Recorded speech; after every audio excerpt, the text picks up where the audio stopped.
మహబూబాబాద్ జిల్లా బయ్యారంలో నాసిరకం ఖనిజం లభిస్తుంది. అక్కడ ఉక్కు ఫ్యాక్టరీ ఏర్పాటు చేస్తే నిధులు వృధా అవుతాయని కేంద్ర బొగ్గు గనుల శాఖ మంత్రి కిషన్ రెడ్డి అన్నారు.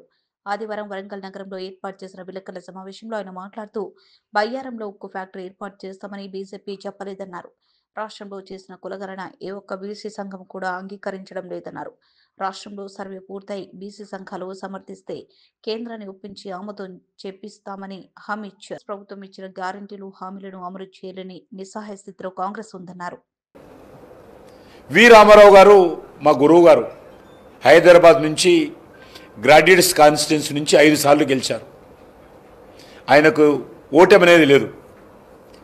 ఆ రకంగా బీజేపీ కానీ అంతకుముందు జనసంఘ్ కానీ గ్రాడ్యుయేట్స్ కాన్స్టిట్యున్సీ అన్ని సీట్లు బీజేపీ గెలిచింది. తెలంగాణ ఉమ్మడి ఆంధ్రప్రదేశ్లో కూడా రాయలసీమ నుంచి డిఎస్పి రెడ్డి గారు, హైదరాబాద్ నుంచి వి రామారావు గారు, ఇక్కడ నుంచి ఎల్ఎస్ రాజు గారు, డాక్టర్ రాజేశ్వరరావు గారు, కృష్ణా గుంటూరు విజయవాడకి వెళ్తే జూపుడి యజ్ఞనారాయణ గారు, మరి విశాఖపట్నం శ్రీకాకుళం విజయనగరం వెళ్తే పివి చలపతిరావు గారు, రాయలసీమకి వెళ్తే ఎడ్డూరి శివప్రకాష్ రెడ్డి గారు, చిత్తూరు ప్రకాశంకి వెళ్తే పిడతల రంగారెడ్డి గారు, ఈ రకంగా మొత్తం గ్రాడ్యుయేట్స్ కాన్స్టిట్యున్సీ అన్నీ కూడా మొత్తం గెలిచేవాళ్ళు.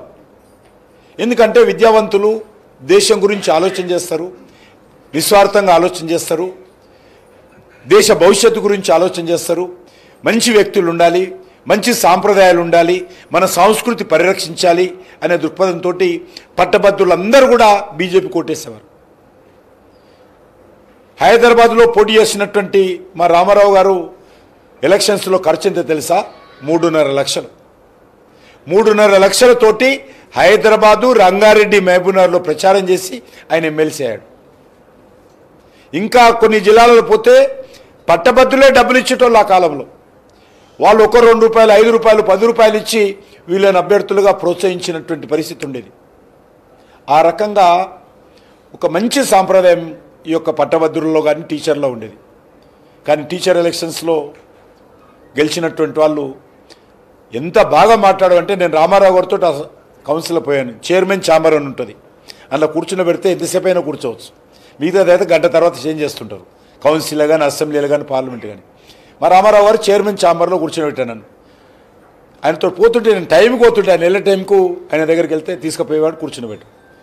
ఆ రోజు నేను వెళ్ళిన ప్రతిసారి కూడా చూసేవాడిని, వివరాలు కూడా తెలుసు.